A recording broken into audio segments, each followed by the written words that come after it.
Devi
ஆரா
Hare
ஏதோ வந்து போன அப்படி வேலை செய்து சபையில் போக வந்து உட்காந்து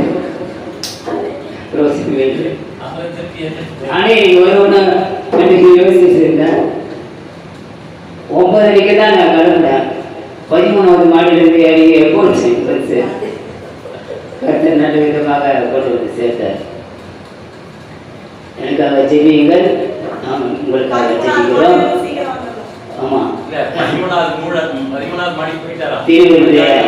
கொடுக்க ஆயுதமாய் இருக்க கர்த்தர் கற்றுக் கொடுத்திருக்கிறார்.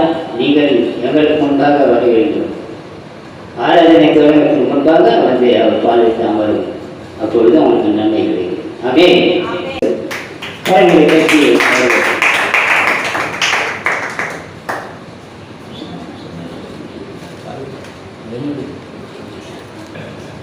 எத்தனை பேருக்கு எஸ்தருடைய புஸ்தகம் தெரியுதோ தெரியலையோ?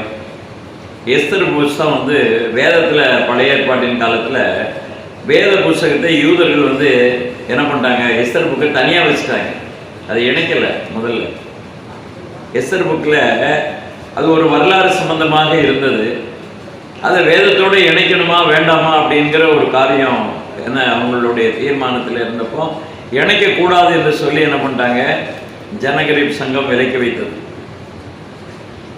எஸ்தருடைய காலங்களை நாம் பார்க்கப்படும்போது மிக முக்கியமான ஒரு காலம். எஸ்தருடைய காலங்களிலே மிகப்பெரிய ஒரு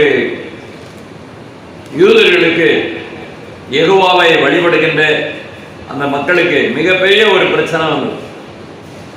என்ன அப்படின்னு கேட்டால், எல்லா யூதர்களையும் கொலை செய்வதற்கான ஒரு உத்தரவை ஆமான் என்கிறவன் என்ன செய்கிறான், அந்த சட்டத்தை நிறைவேற்றணும்னு சொல்லி முத்திரையை வாங்கி அறிவிச்சிட்டான். அப்போ மிகப்பெரிய கொடூரமான ஒரு சம்பவங்கள். இதை நீங்கள் வந்து எஸ்தருடைய புஸ்தகத்தில் நீங்கள் என்ன செய்யலாம் அப்படின்னா, 8-9 புஸ்தகங்களை அதிகாரத்தை நீங்கள் படித்தீர்களானால் அதனுடைய வரலாறுகளை குறித்த நிறைய காரியங்களை சம்பவங்களை நீங்கள் புரிந்து கொள்ள முடியும். இது எதுக்காக இன்றைக்கு இதை நம்ம பார்க்குறோம் அப்படின்னு கேட்டால், இன்றைக்கு இக்கட்டான ஒரு காலகட்டங்களிலே நமது தேவனை ஆண்டவரை விசுவாசிக்கின்ற இயேசு கிறிஸ்துவனுடைய திருச்சபை மக்களுக்கு மிகப்பெரிய ஒரு போராட்டங்கள் இந்திய தேசத்திலே நாம் பார்க்கிறோம். ஒரு சில மாநிலங்களிலே, அதாவது சங்கிகளுடைய கூடாரங்களிலே இருக்கக்கூடிய ஜனங்களுக்கு மிகப்பெரிய தொல்லைகள் இருக்கிறது. அவர்களை அடிக்கிறார்கள், வெட்டுகிறார்கள், குத்துகிறார்கள், உடைமைகளை தீ வைத்து அழிக்கிறார்கள். இப்படிப்பட்ட கொடூர சம்பவங்களை இந்த சங்கிகளுடைய எங்கே அரசாட்சி இருக்கிறதோ அங்கே இந்த கொலைபாதகத்தை செய்கிறார்கள். மத மாற்றம் செய்கிறான், மதத்தை பரப்புறான்னு சொல்லி சும்மா அவதூறு சொல்லி கேஸ போட்டு அவங்க என்ன பண்றாங்க, ஆயுள் தண்டனை கைதியாக இன்னைக்கு வைத்திருக்கிறார்கள். சுவிசேஷம் சொல்ல போனா ஆயுள் தண்டனை கைதியா. இந்திய தேசத்துல சுதந்திரம் இருக்கு அப்படின்னு சொல்லி எல்லாரும் சொல்றதுலாம் பொய். உண்மையான சுதந்திரம் இந்த தேசத்துல கிடையாது. அது ஒரு 10 வருஷ காலமாக இந்த சுதந்திரம் பறிபோய் விட்டது. ஆராதனைகள் தடுக்கப்பட்டு வருகிறது. ஆண்டுடைய வார்த்தைகளை பேசுவதற்கு மறுக்கப்பட்டு வருகிறது. இப்படிப்பட்ட ஆனா சட்டத்துல மட்டும் சுதந்திரம்னு சட்ட புஸ்தகத்துல இந்திய கிறிஸ்துவ அரசியலமைப்பு சட்டத்துல இருக்கு. ஆனா என்னன்னா பேப்பர்ல இருக்குது, புஸ்தகத்துல இருக்கு. அரசியல் அமைப்பு சட்டங்கள் அப்படியே இருக்கு. ஆனா அதை எவனுமே மதிக்கத்தில்லை. ஆட்சியிலே இருக்கிறவர்கள் மதிக்க மாட்டார்கள், அமைச்சர்கள் மதிக்க மாட்டார்கள், வருவாத ரெவன்யூ டிபார்ட்மெண்ட் மதிக்கத்தில்லை, யாருமே மதிக்கத்தில்லை. இன்னைக்கு சட்டத்தை என்ன பண்றான், காலில் கீழே கொண்டு மிதிக்கிறான். தேசங்களிலே இப்படிப்பட்ட ஒரு பெரிய கொடிய சம்பவங்கள், ஆண்டவருடைய பிள்ளைகளுக்கு விரோதமாக எழும்புகிற ஆமானுடைய கூட்டங்கள் தேசத்திலே உலகத்திலே இருக்கிறது. எங்கெங்கே தேவனுடைய பிள்ளைகள் இருக்கிறார்களோ அவர்களை கொலை செய்ய வேண்டும் என்ற ஒரு திட்டத்தோட அவர்கள் எப்படிப்பட்ட கொலை வெறித்தனமாக இருக்கிறதை நாம் பார்க்கிறோம். உலகத்துல மனிதனா இருக்கணும், மனித நேயம் உள்ளதா இருக்கணும், மனிதனுடைய பண்பாடுகள், கலாச்சாரங்கள், நாகரிகம் எல்லாமே இருக்கிறது மனிதர்களுக்கு. அந்த தன்மையில் அவர்கள் இல்லை. அவர்கள் எப்படி இருக்கிறார்களா, மிருகம் கூட பார்த்து இவன் நமக்கு விரோதியா, இவனை நம்ம கொல்லணுமா, வேண்டாம், இவன் அவன் பாட்டில போறான், நம்ம பாட்டில போகணும்னு சொல்லி மிருகங்கள் போயிடும். மிருகத்துக்கு இருக்கிற அறிவு கூட கிடையாது. இது வெறி பிடித்த நாய்கள் பேய்கள் கூட்டம் மாதிரி என்ன செய்கிறதுன்னா மிருகங்கள் பொல்லாத மிருகங்களாக அலைகிறது. ரத்த வெறி பிடித்த ஓநாய்களாக, பொல்லாத கரடியை போல, சிங்கத்தை போல இந்த நாட்களே இருக்கிறதை நாம் பார்க்கிறோம். மனிதர்கள் மிருகங்களாக மாறிக்கொண்டிருக்கிற சூழ்நிலைகளை தேசத்திலே நாம் பார்க்க முடிகிறது. எனக்கு அருமையான தேவனுடைய பிள்ளைகளே, நாம் இதை எதற்காக இந்த நாட்களை பார்க்கிறோம் என்று பார்க்கப்படும்போது, அன்னைக்கு எஸ்தராணியுடைய சமூகத்திலே ஒரு விண்ணப்பம் வந்தது. யூதர்கள் கொலை செய்ய போகிறார்கள் என்கிற அந்த செய்தி வந்த உடனே அவர் விண்ணப்பம் ஆண்டவரை நோக்கி, தன்னுடைய வளர்ப்பு தகப்பனாக இருக்கிற முர்தெகாய் சொல்கிறார், உபவாசத்தை கூறுங்கள், தேவனுடைய சமூகத்திலே நாம் காத்திருப்போம். கர்த்தர் அந்த விசுவாசத்தை நீங்கள் காண்பீங்கள். ஆண்டவருடைய சமூகத்திலே, ஜெபத்திலே, மன்றாட்டிலே விசுவாசத்தை காண்பீங்கள். தேவன் நம்மை ரட்சிக்க வல்லவர் என்று சொல்லி, ரட்சகர் இருக்கிறார் என்று சொல்லி, அந்த யெகோவா தேவன் நம்மை ரட்சிக்கிறவர் என்று சொல்லி, அவர் ரட்சகராய் இருக்கிறார். அந்த யெசுவாவை நாம் என்ன செய்ய வேண்டும், துதிக்க வேண்டும், செபிக்க வேண்டும் என்று சொல்லி அவர்கள் விண்ணப்பித்தார்கள். அப்பொழுது அந்த விசுவாசத்தினாலே என்ன நடந்தது அப்படின்னு கேட்டாக்க, எவன் பெரிய தூக்கு மரத்தை அங்க கட்டி வச்சிருந்தானோ அந்த ஆமான் என்ன செய்தான் என்று பார்க்கப்பட்டது, பெரிய தூக்கு மரம் கழுகு மரத்தை கட்டி வச்சுட்டு முர்தெகாயால போட்டு கொல்ல போறோம். தேசத்தில் இருக்கக்கூடிய உலகம் முழுவதும் இருக்கக்கூடிய யூதர்கள் கொலை செய்யப்பட வேண்டும் என்று சொல்லி அவன் என கங்கணம் கட்டி கொண்டிருந்த சட்டமும் நிறைவேறி வருகின்ற நேரத்திலே கதை மாறுதலாய் முடிந்தது. அல்லேலூயா. என்னாச்சு? இந்த காரியம் மாறுதலாய் முடிந்தது. மாறுதலாய் மாற்றி இருக்கிற தேவன் அவர் இருக்கிறார். நான் செத்தாலும் சாகிறேன் என்று சொல்லி ராஜாவினுடைய சமூகத்திலே தன்னுடைய கோலை நீட்டு அங்கே கையை காட்டும் போது என்னாச்சு அப்படின்னு கேட்டா, உனக்கு என்ன செய்ய வேண்டும் என்று ராஜா கேட்கிறார். இன்னைக்கு நீ வரக்கூடாத இடத்துல நீ வந்திருக்கிற, ஏதோ பிரச்சனையோட வந்திருக்கிற, அதனால நான் உனக்கு என்ன செய்ய வேண்டும் என்று அந்த ஜெபமானது கிரியை செய்தது, அந்த உபவாசம் கிரியை செய்தது. அந்த ராஜா என்ன செய்தான் என்றால், அந்த நேரத்தில் தேவையில்லாம ராணி கொடுக்க வந்தாலும் சரி கொலை செய்யப்பட வேண்டாம் அந்த நாட்டினுடைய சட்டம். ஆனா அன்னைக்கு ராணி அங்க வராங்க, நான் செத்தாலும் சாகிறேன் என்று சொல்லி தன் ஜனங்களுக்காக விண்ணப்பத்தை செய்யும்படியாக அங்க வந்திருக்கும் போது, ஆனால் அந்த ராஜா என்ன பண்ணார், ஏதோ மனக்கிலேசத்தோடு இருக்கிறாய், ஏதோ கலங்கி கொண்டு இருக்கிறாய், அவன் அன்பு வைத்தபடினாலே உனக்கு நான் என்ன செய்ய வேண்டும் என்று கேட்டபோது, இவ்விதமான என் ஜனங்களை கொலை செய்யப்படும், நான் எப்படி சந்தோஷமா இருக்க முடியும்? என்னுடைய சந்தோஷம் போய்விட்டது, நான் துக்கமாக இருக்கிறேன், நான் கண்ணீரோட இருக்கிறேன், வருத்தத்தோட இருக்கிறேன் சொன்ன போது, அப்படியா, கூப்பிடுங்க, அந்த ஆமான கூப்பிடுங்க, அவன் வீட்டில் உள்ள எல்லாரையும் கூப்பிடுங்க, விருந்து வைக்கிற மாதிரி எல்லாரையும் வர வச்சு விருந்து வச்சு மருந்து வச்சு கொள்ற மாதிரி அன்னைக்கு விருந்துக்கு அழைப்பிக்கப்பட்டு என்னாச்சு? பெரிய உத்தரவு போட்டது. யாருக்கு? ஆமானுக்கு. ராஜ்யபாரத்திலே மிக பிரதான ஒரு அரண்மனையில மிக பிரதான ஒரு ஸ்தானத்திலே அவனை அமர பண்ணி இவனுக்கு என்ன செஞ்சான்? அவன் தூக்கு மரத்தை வச்ச இடத்துல இவனை தூக்கி போட்டாங்க. அல்லேலூயா. தேவன் என்ன செய்திருக்கிறார் என்றால், தூக்கு மரத்துல யாரு தொங்குனா? மொர்தெக்காய் தொங்கல, ஆமான் தொங்குனா. ஆமான் தொங்கும்போது அவனுடைய குடும்பத்தில் இருக்கிற 10 குமாரர்களையும் என்ன பண்ணாங்க? அதே மாதிரி தூக்கு போட்டு கொண்டாங்க. அது மட்டுமல்ல, அந்த ராஜ்யத்தில் அவனுக்குள்ள அவனுக்கு சப்போர்ட்டா நிற்கக்கூடிய வீரர்கள் எத்தனை பேர் அப்படின்னா 500 பேர். அவர்களையும் என்ன பண்ணாங்க? வெட்டி கொண்டாங்க. அப்புறம் பார்த்தாங்க, தேசம் முழுவதும் யூதருக்கு விரோதமா எழுப்புகிற எல்லா கோயிலையும் தேடி மூடிறாங்க. 75,000 பிடிச்சு 75,000 பேரையும் போட்டு கொண்டாங்க. எஸ்தர் 9:16 வாசிங்க.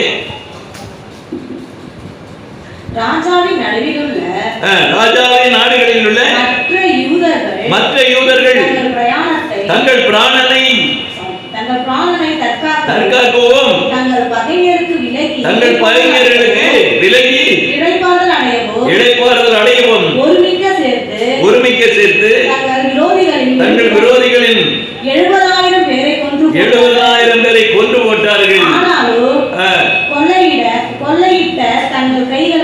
நீட்டவில்லை. அதுக்கு முன்னாடி பாத்தீங்கன்னாக்க 14வது வசனத்துல அவனுடைய ஆமானுடைய குமாரர்கள் 10 பேரை கொண்டு போட்டாங்க. அப்பொழுது ராஜா ராஜாத்தியாகிய எஸ்தரை நோக்கி, சூசான் அரண்மனை அது எங்க இருக்குது? சூசான் அரண்மனை எங்க இருக்குது? கேள்விப்பட்டிருக்கீங்களா? வரலாறு படிச்சிருக்கீங்களா? எல்லாம் பால் ஊத்தி உங்களை வளர்த்து வச்சுக்கிட்டு இருந்தா உங்களுக்கு என்ன தெரியும்? சோறு தின்னா தானே, பிரியாணி தின்னா தானே பலமா இருக்க முடியும். ஒன்னையும் பைபிள்ல எதையும் மேய்ந்து கொள்ளவே இல்லை. வசனமே தெரியாது, வரலாறு தெரியாது, ஒண்ணும் தெரியாது, ஒரு மண்ணும் தெரியாத பச்சை மண்ணா இருக்கிறீங்களே. பால் வடியில முகமாக இருக்கிறதே. இப்படி இருந்தா நீங்க தேசத்துல என்னத்தை சாதிக்க போறீங்க? எதை சொல்ல போறீங்க? யாரு முன்னிலையில போய் இந்த காரியத்தை நீங்க சொன்னா நம்புவாங்க? முதல்ல வரலாறுகளை தெரிந்து கொள்ள வேண்டும், புரிந்து கொள்ள வேண்டும். இந்த இடத்துல என்ன சொல்லி இருக்கு வாசிங்க. சூசான் என்கிற அரண்மனை எங்கே உள்ளது என்று பார்த்தா, அதுதான் இன்றைக்கு உள்ள ஈரான் தேசம். ஈரானில் இருக்கக்கூடிய அந்த சூசான் அரண்மனை உலகத்திலேயே இன்றைக்கு பார்க்கப்படும் போது 3000 ஆண்டுகளுக்கு முன்பதான ஒரு பெரிய நகரம் என்று சொல்லப்பட்டால் சூசான். சூசான் ஈரானி என்கிற தேசத்தை தான் உலகம் முழுவதும் ஆண்டு கொண்டு அகற்றோடு ராஜா இருந்த பூமி அந்த தேசம். நல்லா தெரிந்து கொள்ளுங்க. அப்பவே அசீரியர்கள் உலகத்தை ஆண்டார்கள். உலகத்திலே பார்க்கப்படும் போது அரசாட்சி எப்படி வருகிறது, முதல்ல யார் யாரு இந்த உலகத்தை ஆண்டார்கள் என்கிற ரகசியத்தை தெரிந்து கொள்ள வேண்டும். 127 தேசங்களை ஆண்டாங்கன்னா அதுல ஒரு தேசம் தான். எந்த தேசம்? இந்தியா. எஸ்தர் 1:1 சொல்லுவீங்க. இந்தியாவிலிருந்து எத்தியோப்பியா வரைக்கும் இந்து தேசம்னாக்க இது இந்து என்றது வேர்டு வந்து இவங்க புரியாம எழுதியிருக்காங்க. இண்டஸ் ரிவர் ஓடுனதுனால அந்த இண்டஸ் ரிவர்னால இந்த தேசத்துக்கு இண்டஸ் தேசம், இண்டஸ் பூமி என்று சொல்லி அன்றைக்கு எழுதப்பட்டிருக்குது. அந்த காலத்து 3000 ஆண்டுகளுக்கு முன்பதாக இண்டஸ் தேசம். என்ன தேசம்? இண்டஸ் தேசம். இதற்கு பேரு இண்டஸ்தான் தான், இந்துஸ்தான் கிடையாது, இண்டஸ்தான். இந்த பூமியை, இந்த ஸ்தலத்தினுடைய பெயர் அது. இங்க இருக்கிறவங்க எல்லாம் யாரும் இந்துக்கள் கிடையாது. இந்துக்கள் என்கிற வார்த்தை வந்து வெள்ளக்காரன் காலத்துல, இப்போ ஒரு 150 வருஷத்துக்கு முன்னாடி வெள்ளக்காரன் கொடுத்தாதான் அந்த பேரு. புராணங்கள்ல இந்து என்ற வார்த்தையும் கிடையாது, எந்த வரலாறுகளையும் கிடையாது, எந்த ஆவணத்திலையும் கிடையாது. நல்லா தெரிந்து கொள்ள வேண்டும், வரலாறை புரிந்து கொள்ள வேண்டும். இந்தஸ்தான் என்னது? இண்டஸ்தான். அந்த காலத்துல மேப்ல நீங்க போய் பாத்தீங்கன்னா இண்டஸ்தான் தான் இருக்கும், இந்துஸ்தான் கிடையாது. இதெல்லாம் சதி, மோசடி, புனையப்பட்ட வரலாறுகள், புனையப்பட்ட பெயர்கள். இதெல்லாம் தெரிந்து கொள்ளணும், ஆவணங்களை புரிந்து கொள்ளணும். வரலாறு படிக்காம வேதத்துல நீங்க ஒண்ணுமே தெரிந்து கொள்ள முடியாது, உண்மை அறிய முடியாது. இயேசு கிறிஸ்துவினுடைய வரலாறு தெரியணும். முதல்ல ஆதியாகமம் புத்தகத்துக்கு அப்புறமா வந்தா வரலாறுகள் தான் வருகிறது. வரலாறுகள் தான் கிறிஸ்துவை காட்டி கொடுக்க முடியும். இயேசுனுடைய பிறப்பினுடைய பாகத்திலே பார்க்கப்படும் போது அவருடைய பிறப்பினுடைய வரலாறுகளை நாம் பார்க்கிறோம். 14 தலைமுறை 14 தலைமுறை 14 தலைமுறை என்று வரலாறுகளை சொல்லப்பட்டு வருகிறது. எதுக்கு? இந்த உலகத்தில் இந்த ஆவணத்தை புரிந்து கொள்ள வேண்டும், அந்த உண்மையை உலகத்திற்கு சொல்ல வேண்டும் என்பதற்காக ஆண்டவர் உங்களுக்கு தந்திருக்கிறார். உங்க தாத்தா பேர் தெரியுமா? என்ன பேரு? நடராஜன். அவங்க அப்பா பேர் தெரியுமா? இப்படித்தான் மரித்தவர்களும் மௌனத்தில் இறந்தவர்களும் ஆண்டவர் தெரியாது. இந்த உலகத்தில் இருக்கிற மூதையார்கள் பேரே தெரியாது, வரலாறே தெரியாது. ஆனா இயேசு கிறிஸ்துக்கு மட்டும் வரலாறு ஆதாமிலிருந்து எழுதப்பட்டிருக்கிறது. அல்லேலூயா. ஆபிரகாமிலிருந்து எழுதப்பட்டிருக்கு. அல்லேலூயா. சாலையிலிருந்து எழுதப்பட்டிருக்கிறது. அல்லேலூயா. யூத கோத்திரத்தின் சிங்கமான ஆண்டவராக இயேசு கிறிஸ்துவின் வரலாறு பூமியிலே இருக்கிறது. வேற எந்த கடவுளுக்கும் வரலாறு கிடையாது. தாய் தகப்பன் ஊர் வேற ஒண்ணுமே கிடையாது. நம்மளுடைய வரலாறு தான் உலகத்திலே பதியப்பட்டிருக்கிறது. வேதம் சாட்சியா இருக்கிறது என்றால் இந்த வரலாறுகளை சொல்ல வேண்டும், வரலாறை புரிந்து கொள்ள வேண்டும். நான் ஒரு வரலாற்று கிறிஸ்துவ வரலாற்று ஆசிரியன் என்கிற முறையில தான் நான் இந்த பாடத்தை உங்களுக்கு நான் கொஞ்சமாக நான் தருகிறேன். முறையாக நீங்க கற்றுக்கொள்ள வேண்டுமானால் நிறைய காரியங்களை நான் கற்றுக்கொள்ள உங்களுக்கு சொல்லிக் கொடுக்க முடியும். அதுக்கு வாசிங்க, சூசான் அரண்மனை என்பது ஈரான் தேசம். நல்லா தெரிந்து கொள்ளுங்க. வாசிங்க. சூசான் அரண்மனையில் 500 பேரையும் ஆமானின் 10 குமாரையும் கொன்று நிர்மூலமாக்கினார்கள். அவன் கூட்டத்துல எவன் இருக்கிறானா எல்லாரையும் தூக்கிடான்ட்டாங்க. ஆண்டவருடைய யெகோவா தெய்வத்தை விசுவாசிக்கிற, யெகோவா தெய்வத்தை நம்பிக்கொண்டிருக்கிற, அவரே உலகத்தின், அவர்தான் படைத்த தெய்வம், உண்மையான தெய்வம், அவர் மேல நான் நம்பிக்கையா இருக்கிறேன், விசுவாசமா இருக்கிறேன். அந்த ஜனக்கூட்டம், தெரிந்து கொள்ளப்பட்ட அந்த ஜனக்கூட்டம் ஆண்டவருடைய சமூகத்துல என்னாச்சு அப்படின்னா நம்பிக்கையா இருந்தது. ஆனபடினாலே காரியம் மாறுதலாய் முடிந்தது. கர்த்தருக்கு ஸ்தோத்திரம் உண்டாவதாக. இந்த நாள் எப்படிப்பட்ட நாள் என்று சொல்லப்படும்போது மிக சந்தோஷமான ஒரு நாள் என்பதற்காகத்தான் 24வது வசனத்தை வாசியுங்கள்.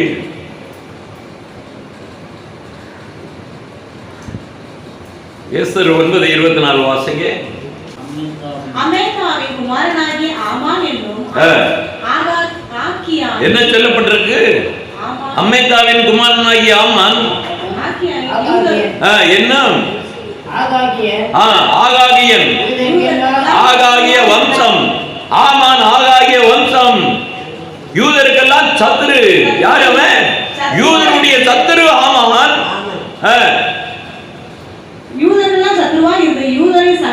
யூதரை சங்கரிக்க நினைத்து அவர்களை அழிக்கவும் ஊர் எனப்பட்ட சீட்டை போட்டு வைத்தான். நல்லா தெரிந்து கொள்ளுங்க. இன்றைக்கு தேவனை, அந்த யெகோவா தெய்வத்தை நம்பிக்கொண்டிருக்கிற ஜனங்களை இந்த உலகத்தில் அழிக்கணும்னா நடக்காது, அந்த தேசத்தை அழிக்க முடியாது. நல்லா தெரிந்து கொள்ளுங்க.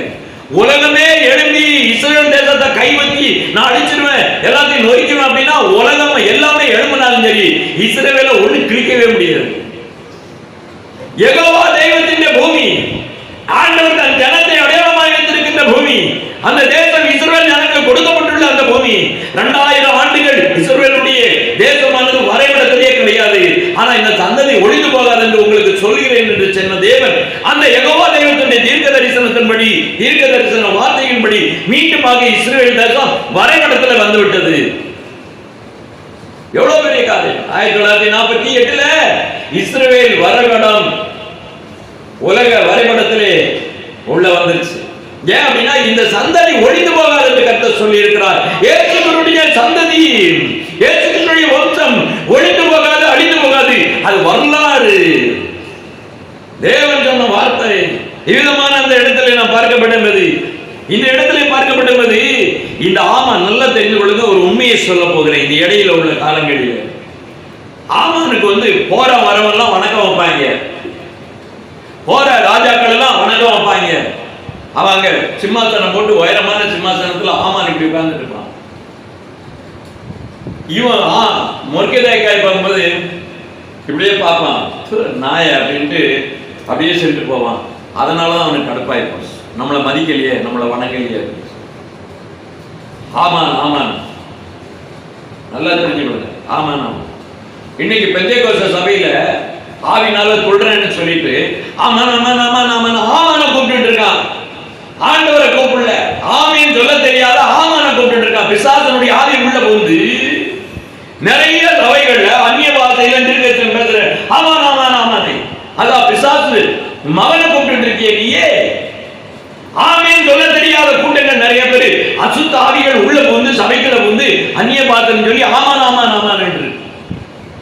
வரலாறு படிச்சா அந்த மாதிரி பேசுவாங்களா, சொல்லுவாங்களா? வரலாறு சொல்லிக் கொடுக்கிற ஊழியக்காரன் கிடையாது.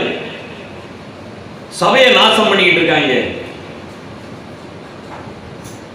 நீங்க வேகமா சொல்லுங்க, ஆமென் ஆமென் ஆமென் சொல்லுங்க, அப்படியே அது வந்துருது. யாருன்றா எங்கயா இது விலகுமாயா? தேவன் வந்து திருச்சபையில யாரை கூப்பிட்டு இருக்காங்க? தூக்கல போட்டு அந்த ஆமான கூப்பிட்டு இருக்காங்க. உன்னையும் சேர்த்து தான் தூக்கல போடணும். கர்த்தருக்கு சோத்திரம். இப்ப இந்த இடத்துல பார்க்கப்பட்டது ஊர் என்னப்பட்ட சீட்டு போட்டபடினாலே அதற்கு என்ன அப்படின்னு கேட்டீங்கன்னா, அதுக்கு கீழே வாசிங்க 26வது வசனத்தை வாசிங்க. ஆகையினால் அந்த நாட்கள் ஊர் என்னப்பட்ட பேரினாலே பூரிம் என்னப்பட்ட இன்னைக்கு பூரிம் என்கிற பண்டிகை எப்ப தொடங்குச்சு அப்படின்னா, அன்னைக்கு ஈரான் தேசத்தில் இருந்த யூதர்கள் நம்ம யூத ஸ்திரியா இருக்கிற எஸ்தருடைய நாட்களிலே, மொர்தெகாயினுடைய நாட்களிலே பூரிம் என்கிற பண்டிகை கொண்டாடப்பட்டது. எப்படி அப்படின்னா, கர்த்தர் நம்மை ரட்சித்தார். என்னமா? கர்த்தர் நம்மை மீட்டுக் கொண்டார், நம்மளை ரட்சித்தார் என்கிற ஒரு பண்டிகை தான் பூரிம் என்கிற பண்டிகை. ஒவ்வொரு பண்டிகைக்கும் ஒரு அடையாளங்கள், ஒரு வார்த்தைகள் இருக்கிறது. இதை புரிந்து கொள்ள வேண்டும் என்று நான் உங்களை கேட்கிறேன்.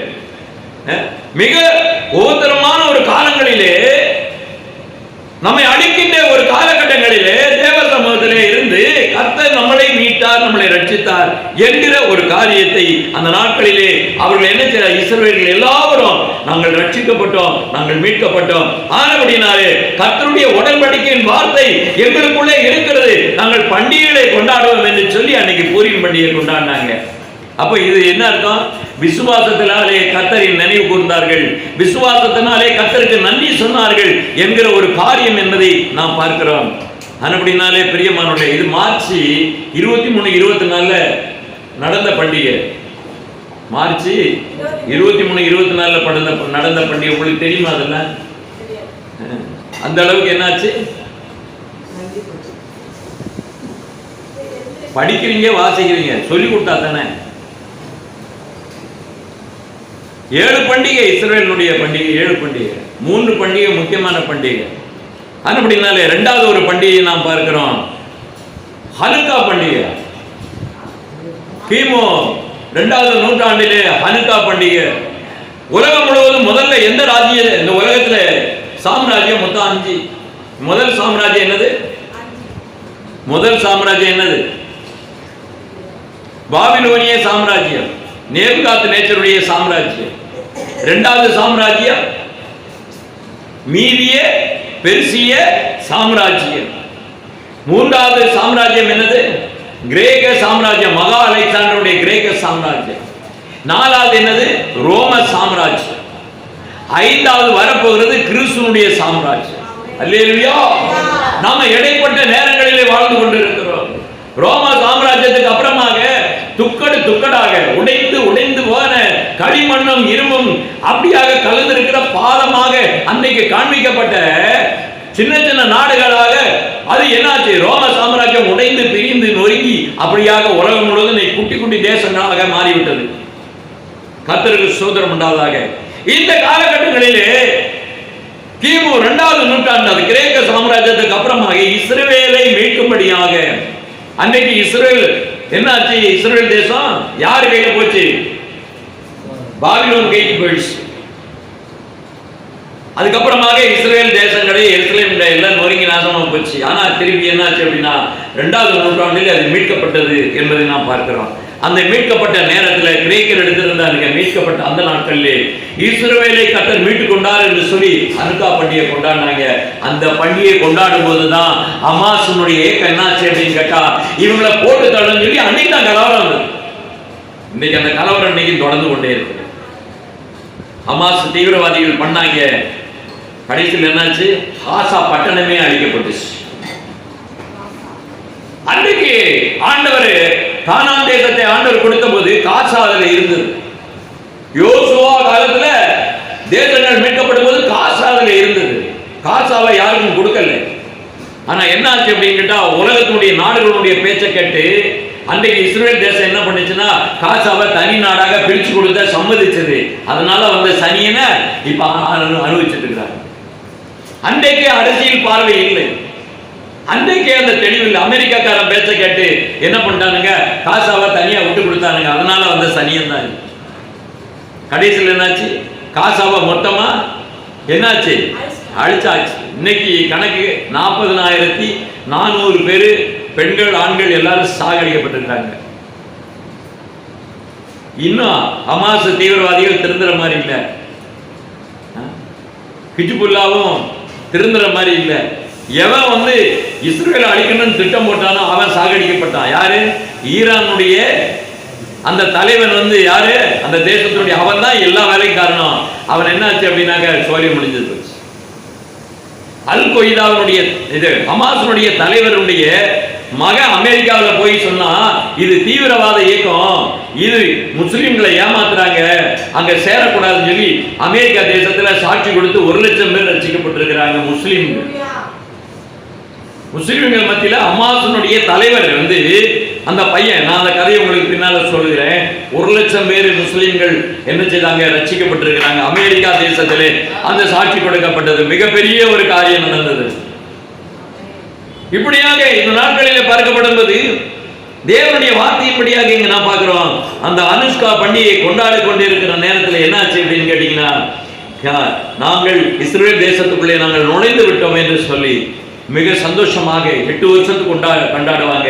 இப்படிப்பட்ட நேரங்களிலே பார்க்கப்படும்போது அந்த அனுஷ்கா பண்டிகையினுடைய நாட்களிலே எல்லா ஜனமும் என்னாச்சு அப்படின்னா சந்தோஷமா இருந்துட்டு இருக்கிற பிள்ளைகளாம் சந்தோஷமாக எல்லாரும் ஆடிப்பாடி கொண்டிருக்கிற நேரத்தில் என்ன ஆயிப்போச்சு அப்படின்னா என்ன பண்ணாங்க, ராக்கெட்டுகளை ஒரே நேரத்தில் ஏவி ஏவி ஏவி ஏவி என்ன பண்ணாங்க, அடிச்சு நொறுக்கி கொலை செய்தார்கள், சுட்டு கொண்டார்கள் என்று நாம் பார்க்கிறோம். கர்த்தருடைய நாமத்துக்கு ஸ்தோத்திரம். இந்த நாட்களில் பார்க்க வேண்டிய ஒரு முக்கியமான பகுதியை நாம் பார்க்க போகிறோம். அது என்ன என்று பார்ப்போம். கர்த்தருடைய நாமத்துக்கு ஸ்தோத்திரம் உண்டாவதாக. வெளிப்பாடுடைய புத்தகத்திலே 8ஆம் அத்தியாயம் 13வது வசனத்தை வாசிங்க.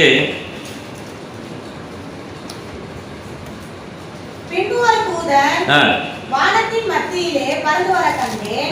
அவன் மகா சத்தமிட்டு இனி எக்காலம் ஊதப் போகிற மற்ற 3 தூதர்களுடைய கால சத்தங்களினால் பூமி குடியிருக்கிறவர்களுக்கு ஐயோ ஐயோ ஐயோ ஆபத்து வரும் என்று சொல்ல கேட்டேன். இந்த இடத்துல சொல்லி இருக்கிற இந்த வசனத்தை நாம் பார்க்கப்படும் போது எப்படிப்பட்ட ஒரு சம்பவம், எப்படி ஒரு பயங்கரமான ஒரு சம்பவம். 3 தூதர்கள் என்ன செய்யறாங்க, எக்காலத்தை ஊதுகிறார்கள். பூமியில் என்ன நடக்க போகுது, ஆபத்து. 7 தூதர்கள் என்று சொல்லப்படும் போது, 7 எக்காலங்கள் என்று சொல்லப்படும் போது தீர்க்க தரிசனத்துக்கு பேர் தான் எக்காலம். 7 தீர்க்க தரிசனங்களை உலகத்திற்கு சொல்லும் போது இந்த பூமியில அழிவு வரும், தேசங்கள் நாடுகள் அழிவு வரும். ஆண்டவர் சொல்லுகிறார், நீங்கள் தீர்க்க தரிசனம் சொல்லுங்கள். ஆண்டவரா இயேசு கிறிஸ்துவை ஏற்றுக்கொண்டு மனம் திரும்பாவிட்டால் இந்த தேசம் அழியும், நாடு அழியும், உலகம் அழியும், இதிலிருந்து எவரும் தப்ப முடியாது என்று இந்த எக்காலத்தை ஊதும்படியாக கர்த்தர் சொல்லி இருக்கிறார். இன்னைக்கு சொல்வதற்கு நமக்கு தகுதி இருக்குதா, தன்மை இருக்குதா? நமக்கு தான் பைபிளே தெரியாத நம்ம பால் குடிக்கிற குழந்தைங்களா நம்மளெல்லாம் அப்படிதான் வச்சு என்ன பண்ணி இருக்கிறாங்க, கதையை ஓட்டி இருக்கிறாங்க. உருட்டுன்னு நினைச்சிருக்காங்க, உருட்டி இருக்காங்க. இப்படி உருட்டுனா நமக்கு பைபிளும் தெரியாது, ஒண்ணும் தெரியாது. ஆண்டவர் சொல்லுகிறார், வாசிங்க வெளிப்பாடு புத்தகம் 2ஆம் அத்தியாயம் 1வது வசனத்தை வாசிங்க. எபேசு சபையின் தூதனுக்கு நீ எழுத வேண்டியது என்னவென்றால், 7 நட்சத்திரங்களை தன் வலது கரத்தில் ஏந்தி கொண்டு 7 பொன்குத்துகளின் மத்தியிலே உலாவிக் கொண்டிருக்கிறவர் சொல்லுகிறதாவது. அப்படின்னா என்ன அர்த்தம், நீங்க சொன்னால்தான் தெரியும். 7 சபை பாருங்க, எபேசின் தூதர் 1வது திருச்சபையில கொடுக்கக்கூடிய 7 நட்சத்திரம்னா என்னங்க, கூடுதலா பால் கொடுத்திருக்கு. கரத்துல எழுதி கொண்டிருக்கிற 7 என்னது, 7 நட்சத்திரம்னா என்ன அர்த்தம்? 7 நட்சத்திரத்தை யார் கையில வச்சிருக்கா? அந்த 7 நட்சத்திரத்தை பத்தி பேசிருக்கோம். அது என்னதுன்னு கேட்டா இந்த பாத்தீங்களா, குச்சி மிட்டாய் வாங்கி கொடுத்துருக்குறாங்க. கர்த்தருக்கு சோதரம்.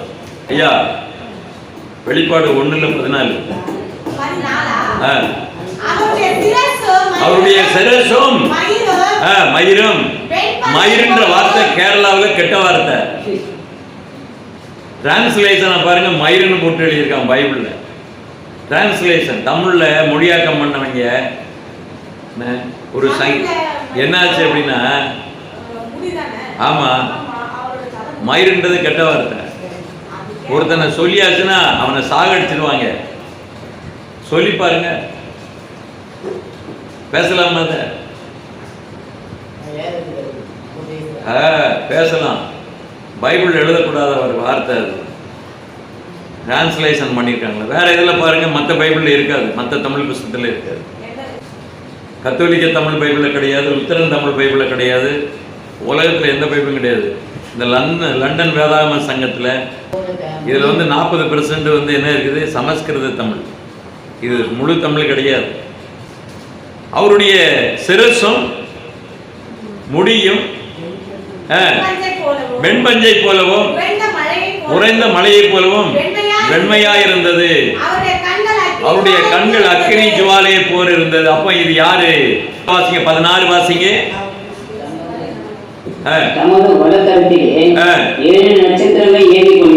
வலது கரத்திலே 7 நட்சத்திரத்தை ஏந்தி கொண்டிருந்தார். அவர் வாயிலிருந்து கருப்புள்ள பட்டயம் புறப்பட்டது.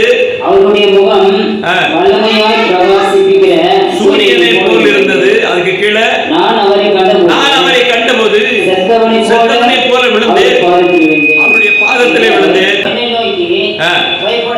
பயப்படாதே,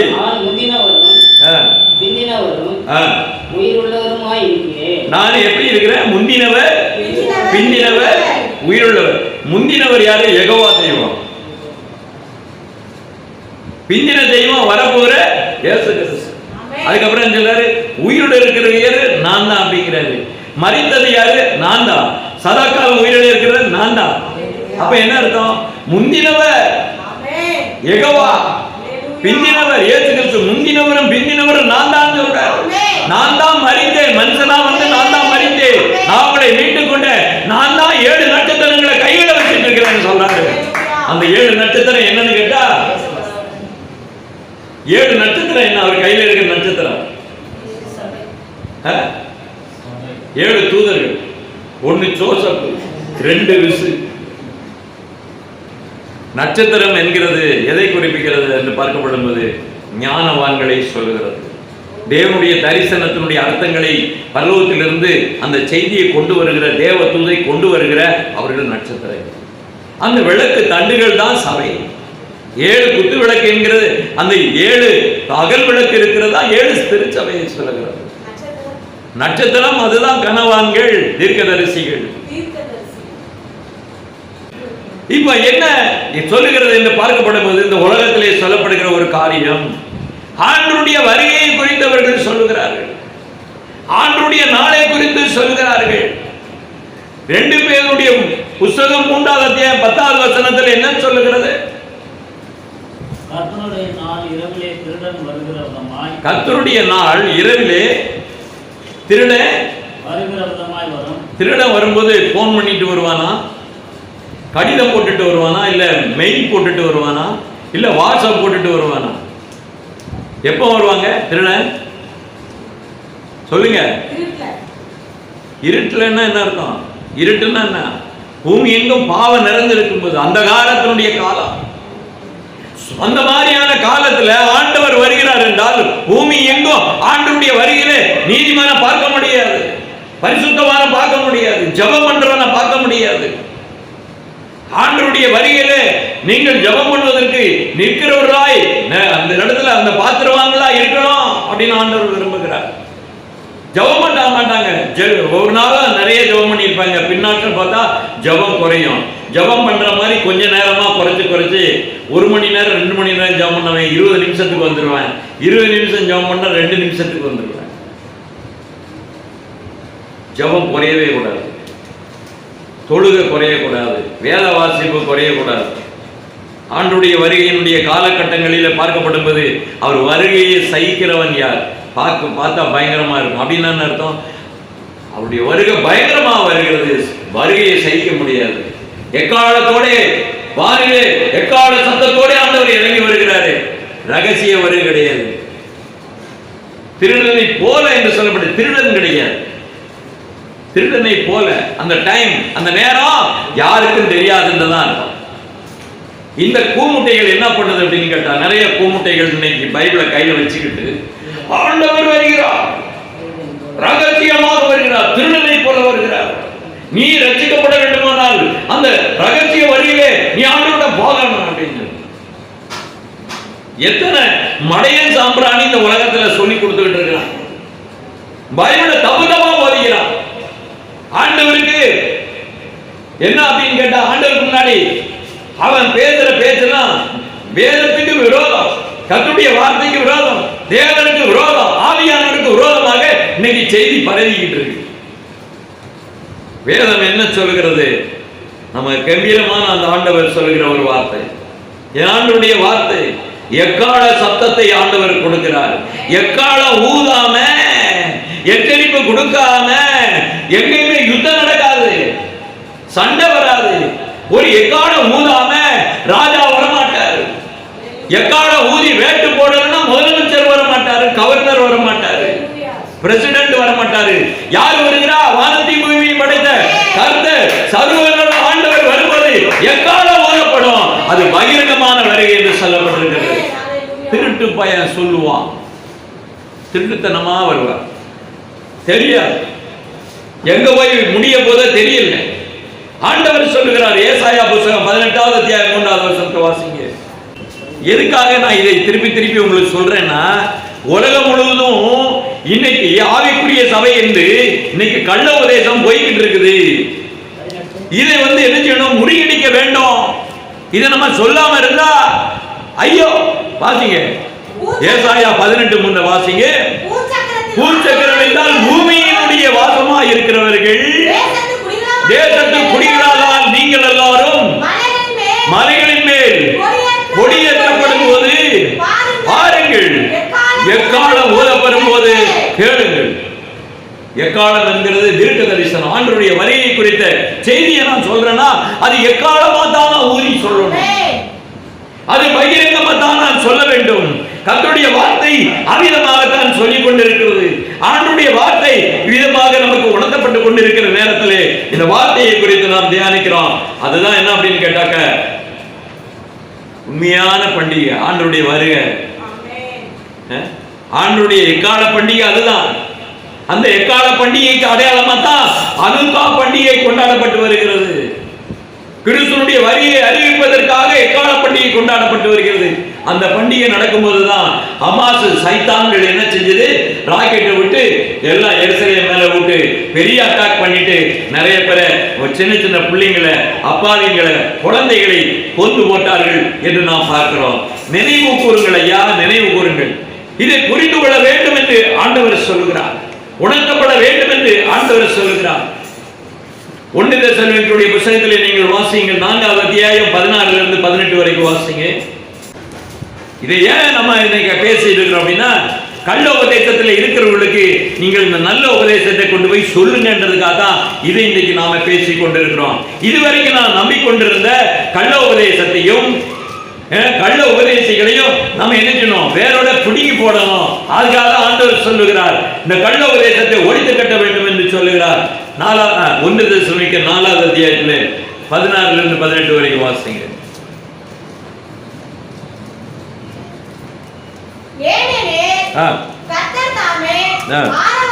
கர்த்தர் தாமே ஆரவாரத்தோடு பிரதான தூதனுடைய சத்தத்தோடு எக்காலத்தோடு, எந்த எக்காலம்?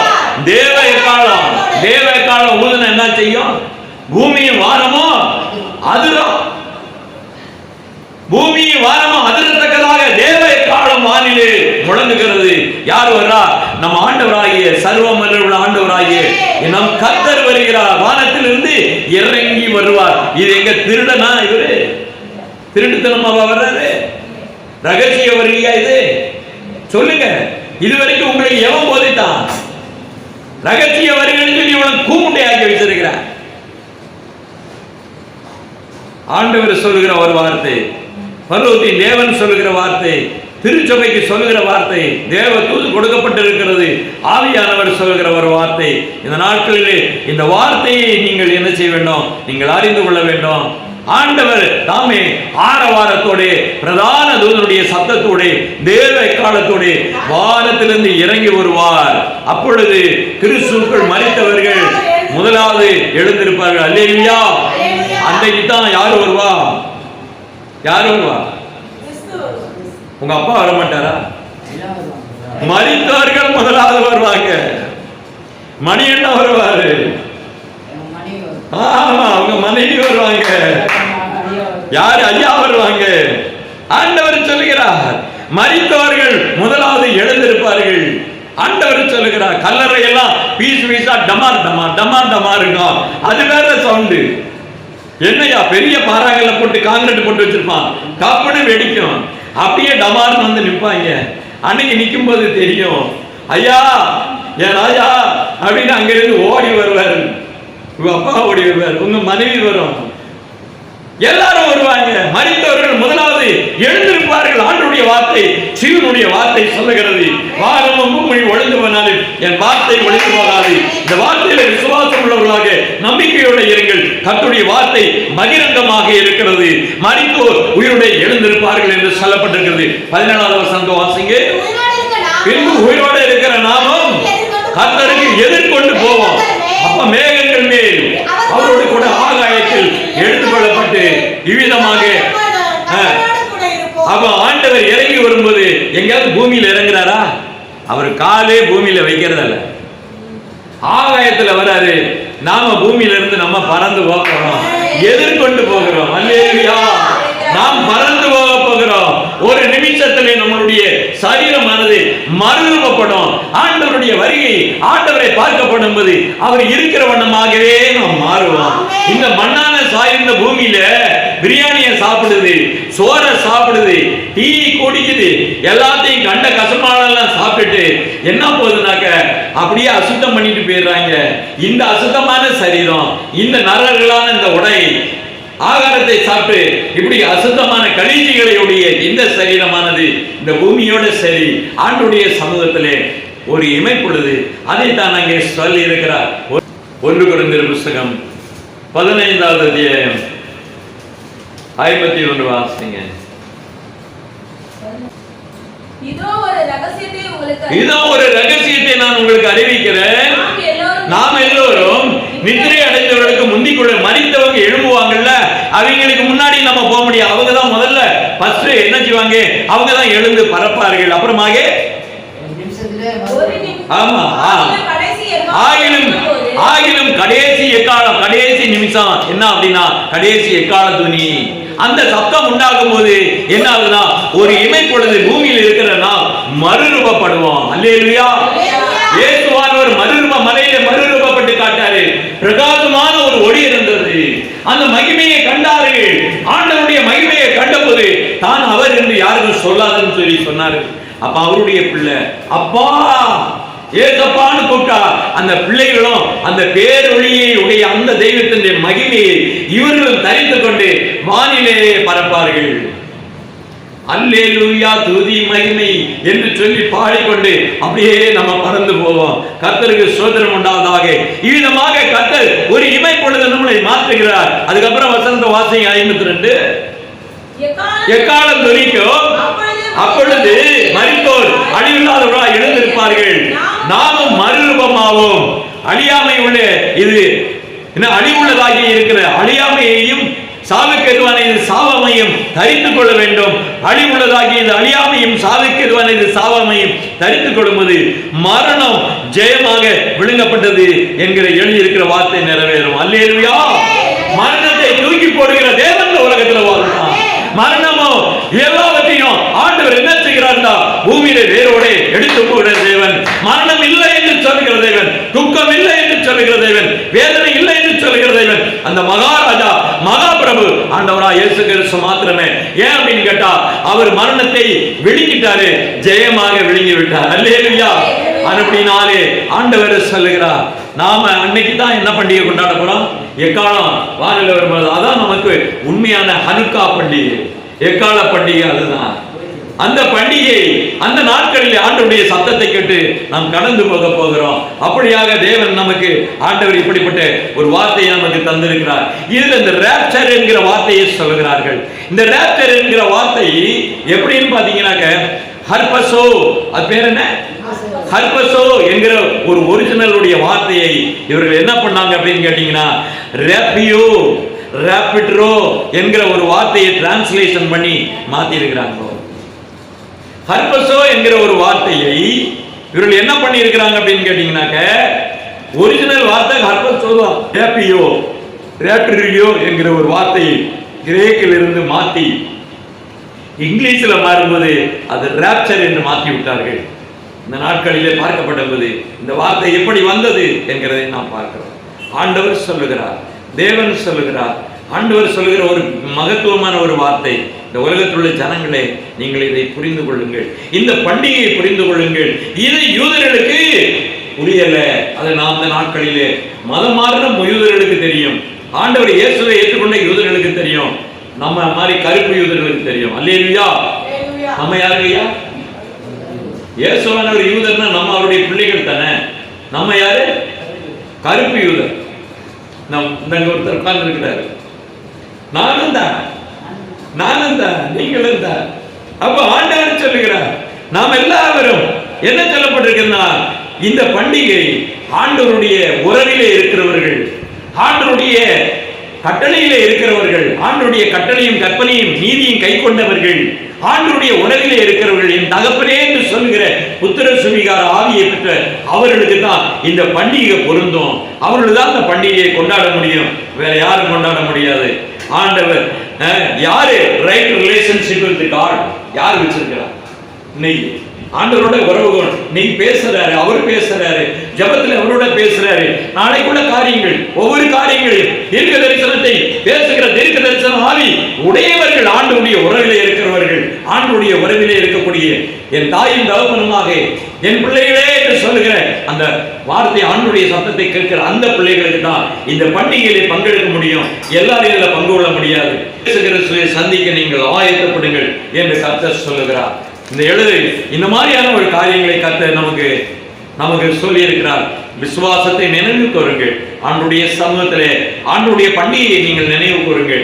அது எதற்காக கொடுக்கப்பட்டிருக்கிறது என்பதாக இங்கே வீட்டிலே நாம் பார்த்திருக்கிறோம். எக்காலத்தினுடைய சத்தத்தை ஆண்டவர் சொல்லுகிறார், எக்காலத்தினுடைய துணியை ஆண்டவர் கொடுக்கிறார். எதற்கு என்று பார்க்கப்படும்போது நீங்கள் ஆயத்தமாக்கப்பட வேண்டும் என்கிற ஒரு காரியத்திற்காக ஆண்டவர் சொல்லுகிறார். கர்த்தருடைய சமூகத்துல நீங்கள் இருக்கிறீர்கள். யோவேலுடைய புத்தகம் 2வது அத்தியாயம் 1வது வசனத்தை வாசிங்க. சீயோனிலே எக்காளம் ஊதுங்கள், என் பரிசுத்த பர்வதத்திலே எச்சரிப்பின் சத்தமிடுங்கள். அப்ப என்ன செய்ய வேண்டும்? சீயோன் என்று சொன்னா என்ன அர்த்தம்? கர்த்தர் வாசம் பண்ணுகிற சபை. கர்த்தர் வாசம் பண்ணுகிற சீயோனுடைய சபை. கர்த்தர் எங்க வீற்றிருக்கார்? நம்ம இருதயத்திலே வீற்றிருக்கிறார். நம்ம அந்த சீயோனாய் இருக்கிறோம். நம்ம திருச்சபை. நீங்கள் தேவனுடைய ஆவியினாலே கூட்டப்பட்டு கட்டப்பட்டு வருகிற தேவனுடைய திருச்சபையே, சீயோனே, முதலாவது உங்களுக்கு ஆண்டவர் அந்த எக்காலத்தை என்ன செய்கிறார்? ஊத சொல்லி சொல்லுகிறார். இந்த உலகத்திலே எச்சரிப்பின் சத்தத்தை நீங்கள் கொடுங்கள் என்று கர்த்தர் சொல்லுகிறார். அவர்தான் நம்மளுடைய சத்தியம், அவர்தான் நம்மளுடைய ஜீவன், அவர்தான் நம்மளுடைய பரலோகம், நம்மளுடைய மீட்பு. அவரே நமது ரட்சகர். நானே வழியும் சத்தியமும் ஜீவனுமா இருக்கிறேன் என்கிற பூரண அறிவை, அறிந்த உண்மையை இந்த உலகத்திற்கு சொல்லுங்கள் என்று கர்த்தர் சொல்லிக் கொண்டே இருக்கிறார். என்னுடைய பிள்ளைகளே, இதோ இந்த நாட்களிலே கர்த்தர் சொல்லுகிற வார்த்தை இந்த உலகத்திற்கு கொண்டு போங்கள் என்று கர்த்தர் சொல்லுகிறார். இந்த உலகத்திலே அநேகருக்கு சொல்லுங்கள், சாவாமையை தரித்துக் கொள்வதற்கு ஆண்டவர் கொடுத்த வார்த்தையை சொல்லுங்கள், பின்னைய தோற்றங்களை சொல்லுங்கள், இந்த நாட்களுடைய திட்டங்களை சொல்லுங்கள், உலகத்தில் நடக்கக்கூடிய சம்பவங்களை சொல்லுங்கள். நம்பிக்கையிலே நீங்கள் பிரகாசிக்க வேண்டுமானால் நீங்கள் சரியாக தேவனுடைய சமூகத்தில் இருக்கிற நீங்கள் புறப்பட்டு போய் ஜனங்களுக்கு சொல்லுங்கள் என்று கர்த்தர் சொல்லுகிறார். ஆரவார துணியோட ஆண்டவருடைய சமூகம் பூமியிலே இறங்கி வருகிறது. அங்கே எக்கால துனியோட வருகிறார். அந்த ட்ரம்பட், அந்த எக்காலம், அந்த எக்கால பண்டிகைக்கு நாம் ஆயத்தமாக வேண்டும் என்று கர்த்தர் சொல்கிறார். கர்த்தருடைய நாமத்துக்கு ஸ்தோத்திரம். நாம் இந்த ரத்தமும் மாமிசமும் பரலோகத்துக்கு செல்ல முடியாது, போகாது.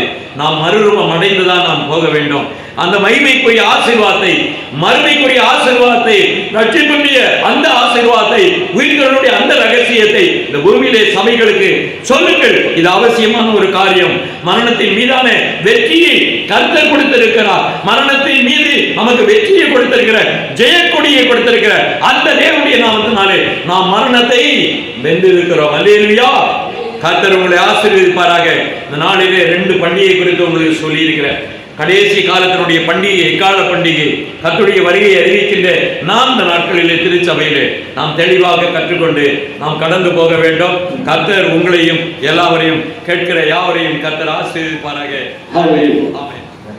எக்காலம் ஓதப்படும், ட்ரம்பட் முழங்கப்படும். முதலாவது மரித்தோர்கள் உயிரோடு எழும்புவார்கள். கர்த்தர் வருகை சமீபமாக இருக்கிறது. 5 ராஜ்யங்கள். நேபுகாத்நேசர் தொங்கு தோட்டத்தை அமைத்தவர் முதலாவது ராஜ்யம். இரண்டாவது மீதிய பெர்சியர், அலெக்சாண்டர், கடைசியாக இயேசு கிறிஸ்து ராஜ்யம். 5வது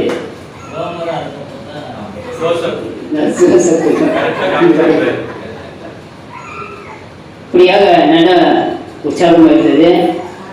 போன வாரத்தை விட இந்த வாரம் நல்லா இருந்தது. இன்னும் அதிகமாக ஆண்டவர் வெளிப்படுத்துவார்.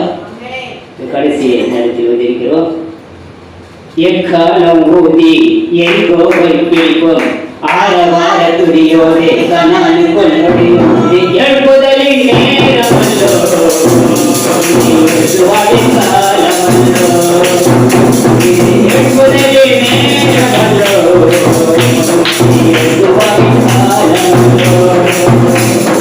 ஆகரிப்போ ஆகரிப்போ அலமந்து இவரை ஆகரிப்போ, ஆகரிப்போ ஆகரிப்போ அலமந்து இவரை ஆகரிப்போ.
ஜெபத்தை நாம் சொல்வோம்.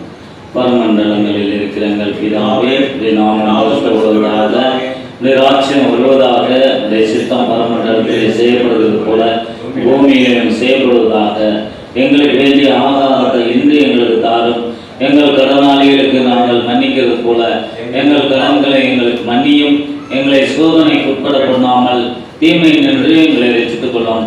ராஜ்யமும் வல்லமையும் மகிமையும் என்றென்றும் உடையவர்களேன். என் ஆத்மாவே கர்த்தரை ஸ்தோத்திரி, உங்களுடைய நாமத்தை ஸ்தோத்திரி. என் ஆத்மாவே கர்த்தரை ஸ்தோத்திரி, அவர் செய்த சாலபாதங்களையும் மறவாதே. கர்த்தராகிய இருக்கிற இயேசுவுடைய கிருபையும் பிதாவாகிய தேவனுடைய அன்பும் பரிசுத்த ஆவியானுடைய அநீதிக்கும் சந்தோஷமும் சமாதானமும் வழிநடத்தலும் பாதுகாவலும் சிநேகமும் விசேஷமாக இந்த இடத்துல கூடியிருக்கிற அன்பு பிள்ளைகளோடும் தடைபட்டு வராமல் இருக்கிற பிள்ளைகளோடும் ஆண்டவரே, இதுவரை சபையிலே ஆண்டவரே அநேகர்கள் ஞானஸ்தானம் பெற்றார்கள். இந்த குடும்பத்தின் பிள்ளைகளோடும் யாவரோடும் மீண்டும் என்று சதாகாலமும் இருப்பதாக. ஆமென்.